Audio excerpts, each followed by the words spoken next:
César Fuentes es profesor principal del área de Economía, de Contabilidad y Finanzas de SAN. Está con nosotros en esta segunda entrevista del programa. Gracias por acompañarnos, señor Fuentes. Buenas noches. Bueno, cuéntenos un poco sobre este encuentro de consumo masivo que se va a... que están organizando, ¿no? CCR y SAN están uniendo esfuerzos para investigar sobre cuál es el verdadero poder de compra que tienen hoy segmentos, por ejemplo, como el C&D, que son segmentos que, lo dirá usted en todo caso, están cada día progresando más, consumiendo más. Obviamente que el camino por recorrer todavía es muy extenso y muy largo en relación a lo que otros países han logrado, pero son segmentos además que se están sumando a la clase media, que están ensanchando la clase media. Así es. No, yo creo que es un fenómeno sumamente interesante, ¿no? Desde el punto de vista económico, efectivamente lo que tú mencionas es cierto, ¿no? Cabe señalar que si bien uno cuando habla de segmentos A, B y C, no está hablando de ingresos, está hablando de activos, ¿no? Pero generalmente eso es cierto, lo que uno ve es que en el camino los sectores A, B y C, que eran cercanos al 50% hace unos años, ahora son casi 57% del total. Es decir, había una mejora sustancial. Y el bloque que creo que es del más interesante analizar es justamente lo que llamaríamos los sectores C y D, ¿no? Si bien es cierto, no es la base de la pirámide social, son los sectores que son los mayores, y si uno ve en casi todos los segmentos de venta, en consumo masivo generalmente son los líderes. Es decir, anteriormente, hace algunos años, los sectores A y B eran los que lideraban en términos de volumen, pero ahora claramente ve que en casi todos los segmentos es el C, tanto por volumen como por valor, el determinante, y eso hace sumamente interesante la investigación. Justamente el esfuerzo que hemos hecho tanto CCR como SAN es enfocarnos en ese segmento, y tanto no solamente en la parte de Lima, sino también en la parte de provincias. ¿Qué otros cambios ven? Es decir, si usted tuviera que hacer un cuadro comparativo del C&D hace 10, 20 años y el C&D hoy, usted me dice, son hoy, han superado al nivel A y B en consumo, tanto en volumen. Así es. Bueno, en volumen. En volumen y en valor. El ticket promedio de compra, por ejemplo, Lógico. Si vamos a hablar de compras específicamente, me imagino es obviamente menor. Así es. Por poner un ejemplo de lo mucho que abarca un estudio sobre estos segmentos. Pero si tuviera que hacer un cuadro comparativo. Así. Lo que vemos ahora, por ejemplo, es, si uno ve la cadena de consumo, por lo general lo que veíamos tanto en Lima como en provincias es que lo primero que se gastaba era la canasta básica, ¿no? Entendido fundamentalmente lo que son alimentos. Y quedaba. ¿Qué ha pasado ahora? Lo que ha pasado es que hemos ido un poquito en la escalerita, ¿no? Sí, lo que vemos claramente es que tenemos alimentos por un lado, pero ya poco a poco la gente está gastando más en el tema educativo, por ejemplo, gastando más en los temas relacionados a entretenimiento.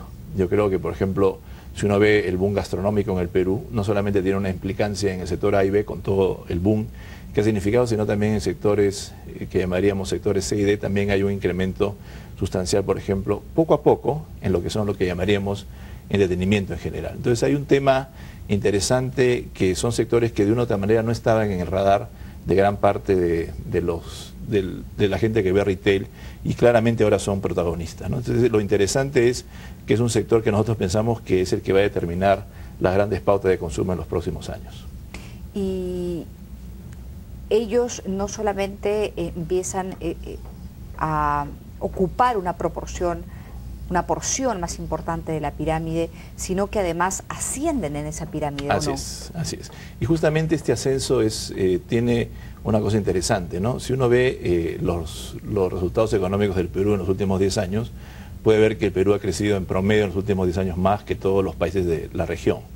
Pero la paradoja que tenemos, y es justamente uno de los temas que vamos a tratar, es que la paradoja, si uno ve desde el punto de vista político, es que se refleja en que hay un desgaste muy grande de los gobiernos, ¿no? Tanto el gobierno del señor Toledo como el señor García, cuando concluido, prácticamente han acabado sin representantes parlamentarios. Claro. E inclusive uno ve que a pesar del crecimiento, ¿no es cierto?, hemos visto un candidato que no reflejaba aparentemente lo que llamaríamos el desarrollo del modelo económico. Entonces hay una aparente paradoja que creo que se explica justamente porque también, si bien es cierto, es bueno que tengamos este sentido aspiracional, también eso puede generar mucha frustración si es que no llegamos a concretar esas aspiraciones. Sí, no, ese es un tema delicado, y es un tema, me imagino, prioritario también para este gobierno, ¿no? Sobre lo que es la clase media, o sobre lo que era antes la clase media y sobre lo que hoy es la clase media, ¿qué tipo de papel juega el sector C&D en la conformación de esta clase media? Es un tema interesante. Lo que estamos viendo es una recomposición de la clase media, ¿no? Si antes era una clase media muy limeña, muy centrada en la costa, ahora poco a poco estamos viendo que ese segmento está avanzando, ¿no? Si lo que vemos hoy es que los sectores CD son transversales al Perú y con matices, por cierto, ¿no? Lo que vemos hoy es que en zonas relevantes como Arequipa, como Tacna, Moquegua, cada vez más estos sectores están creciendo y van de la mano también lo que sucede también en el norte. Y sumándose a la clase media, me imagino, porque antes no eran parte de la clase media. Solamente para que tengas un dato, hoy, hace algunos años no teníamos centros comerciales en provincias, ahora tenemos en total en el Perú alrededor de 40 y creciendo continuamente. Es decir, lo que tenemos hoy es que hay hábitos de consumo que están modificándose. En provincias fundamentalmente había la tradición de ir al mercado, o lo que llamaríamos un mercado central, ahora ya la gente está yendo mucho más a retail y siendo más exigente en temas de calidad y servicio. Y en cuanto a los, por ejemplo, usted hablaba sobre los excedentes y cómo es que son utilizados esos excedentes. Las compras que ellos realizan, por ejemplo, vinculada a estos excedentes, ¿qué tan importantes son en relación a las compras que el AB ex clase media, todavía clase media, pero me refiero a ex clase media porque eran los únicos que la conformaban antes?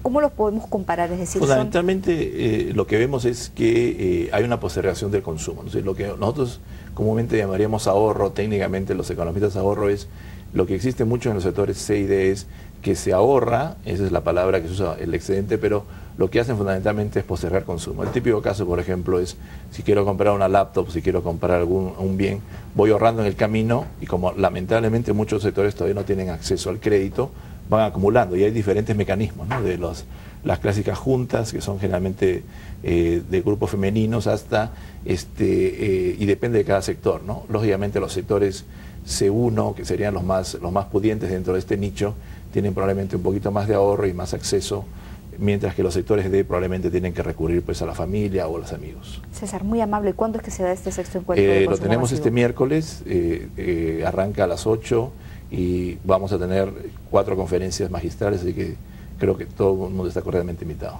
Perfecto. Y aquellos que quieran justamente ir o conocer o averiguar un poco sobre sobre el evento, ¿a dónde pueden llamar? Bueno, está la página web de SAN por un lado y también tenemos una página dedicada que es sobre sexto encuentro, pero con la página web en SAN pueden acercarse y de allá tranquilamente llegar a la página web del encuentro. Muy amable, César, gracias por acompañarnos. Muchas gracias. Vamos a una pausa y regresamos para hablar de fútbol y marketing.